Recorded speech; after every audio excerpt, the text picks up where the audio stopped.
RAC's Post-Op podcast is brought to you with the compliments of the Royal Australasian College of Surgeons and leading financial services organisation, the Bongiorno National Network, the preferred choice for medical professionals across Australia.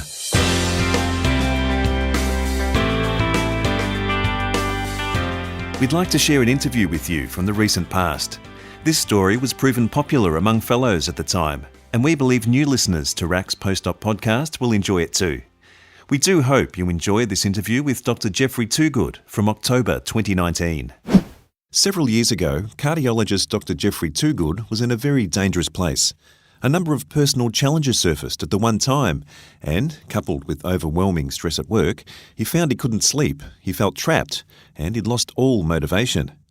He knew he was becoming vulnerable mentally, which led him to see a psychologist who diagnosed him with depression. It was a godsend.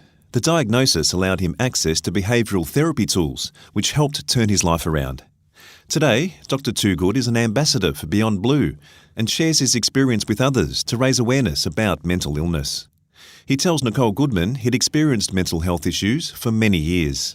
Early on in my career and life, I had suffered from anxiety, which I have got treatment for, managed mainly with cognitive behaviour therapy and my own other practices. Was only on medication for a short period of time and basically resolved that issue for a long period of time. And then because of a multitude of issues sort of in middle-aged life, I had a severe depressive episode. Work-related, personal-related, life-related, which is not uncommon for most people, but particularly middle-aged men.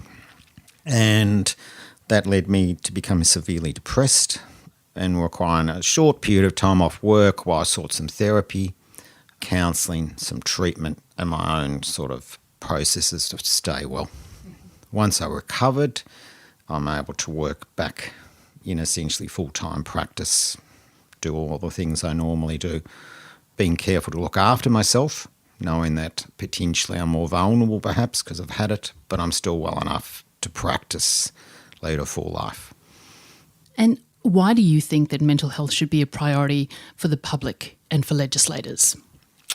Well, there's a number of reasons. I think mental health issues are becoming a growing problem in the community generally.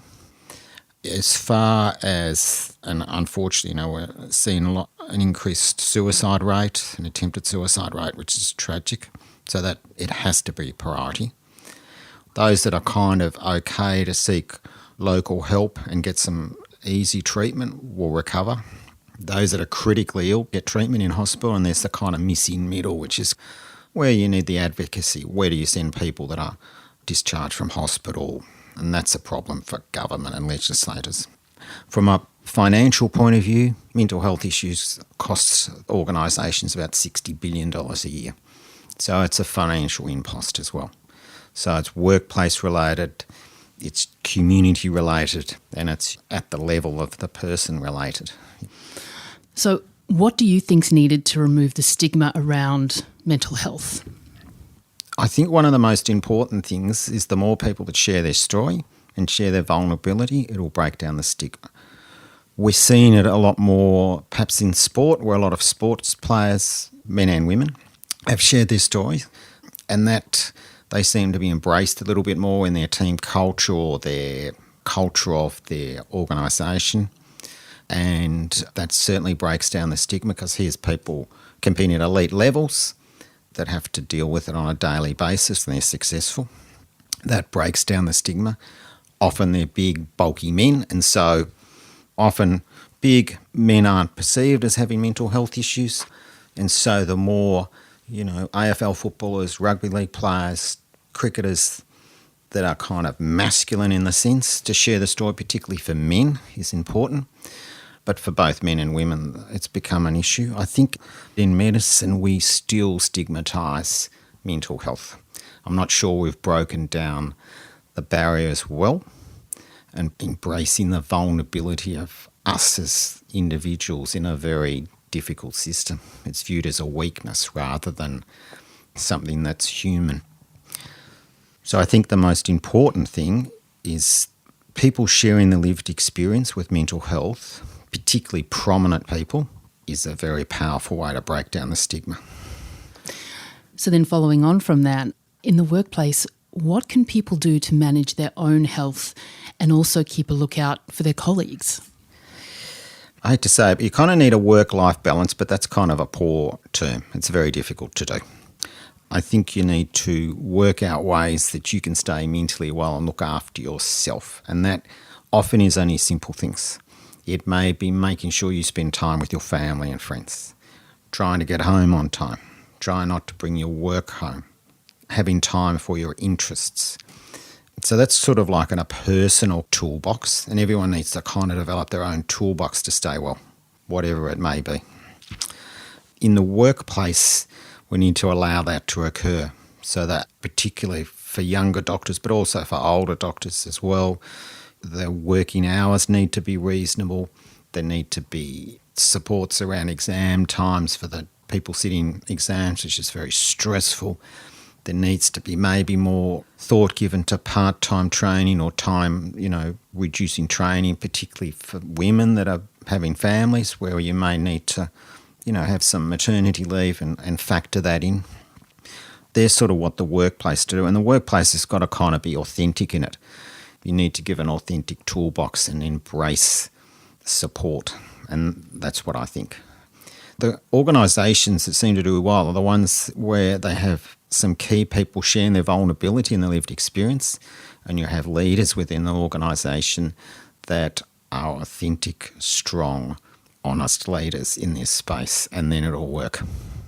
Looking out for your colleagues, well, that kind of simple things. I mean, you can get, Are You OK, Lifeline, Beyond Blue, have all these really simple things to work out. And that may be that, college moods changed, or they're not turning up to meetings, or they're not turning up to social functions, or they just seem out of sorts.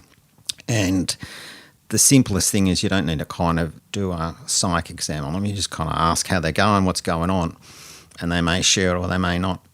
Because sometimes it is a bit overwhelming for people. They're not really sure how to ask, what to say, what to look for. But a kind of change in behaviour, if you're concerned, sometimes it's a gut feeling you don't think someone's well. Sometimes you may just need to directly ask. Often if someone's really unwell, they're glad someone's asked them how they're feeling and what can I do. You may not be the therapist, and you probably don't need to be the therapist, but you can direct someone to where to go and to get support. And so what are the support systems and the tools that are available? Well, I think they're evolving.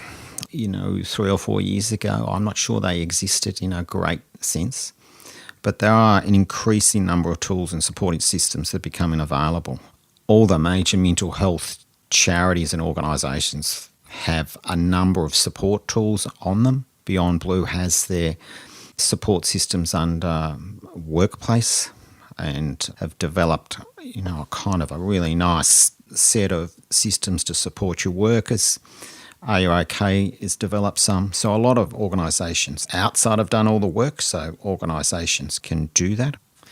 So, for instance, Beyond Blue, a major mental health organisation, has a heads-up program which is easily found on their website, which gives toolkits mainly generally for workplaces, general workplaces, but can be applicable in the health sector. They also have developed some toolkits specifically for health and hospitals as well. So they're all free, easily downloadable. Resources can be obtained for them if people are looking for them, and they've done a lot of the work for you. Hospitals are starting to develop it around those sort of systems.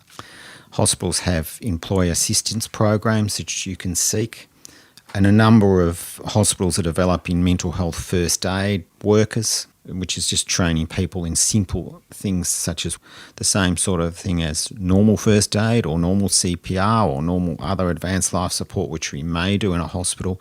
They're training people on what to do if they're concerned about a colleague and what to do. So I think there's an evolving group of tools. Most of the colleges are starting to develop their own programs and their own toolkits specific to the training programs or the craft groups they're looking after, because it's slightly different, although it's the same but different with regard to each craft group. So some of it's within the organisation, some of it you can get from outside the organisation, and some you can get by yourself looking up what to do and what to do to support yourself. For me, my own personal things is kind of simple things. It's time with friends, making sure I exercise, make sure I get sleep, make sure I eat well. In some senses, we're trying to make rocket science out of simple things, and it's staying connected with someone, which is what doing things outside of work and with your friends and playing sport does. Exercise keeps you fit. It's good for your mental health, physical health. Eating well is the same. Sleep is also important. Difficult, I know, for some of those, if you're on call and getting called.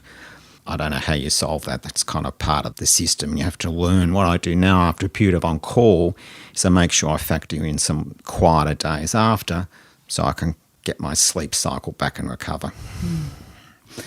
And so then, do you have a message for those listening who may feel unable to reach out for help and support? I think the most important contact for everybody should be their local doctor. They're the person that's got your back, essentially. And so they would be the most important person to reach out to. You don't need to even reach out to friends within the medical system. Talking to people outside may be better. They may give you a clearer and more open discussion about what's going on, rather than, within the kind of silo or within the situation you are in medicine. The most important thing when you have a mental health problem is realising you need to get help and getting it. That is like 90% of the step. It is very hard because when I initially reached out for help, I thought, how could I have a mental health problem? How could I have this? What is wrong with me? And I was kind of embarrassed. But you shouldn't feel that. You should feel like a significant proportion of the population will have mental health issues. That doesn't mean you're weak. It just means you're going through a tough time. So as tough as it is, that's the most important thing you can do, is to go and seek help. Dr. Jeff Toogood. If you're experiencing mental health issues, or if you need someone to talk to, call Beyond Blue on 1300 22 4636. Or in Aotearoa, New Zealand, you can call Lifeline on 0800 543 354. Details are in the show notes. RAC's Post-Op podcast is brought to you with the compliments of the Royal Australasian College of Surgeons and leading financial services organisation, the Buongiorno National Network, the preferred choice for medical professionals across Australia. You can reach the Buongiorno National Network on +613 9863 3111.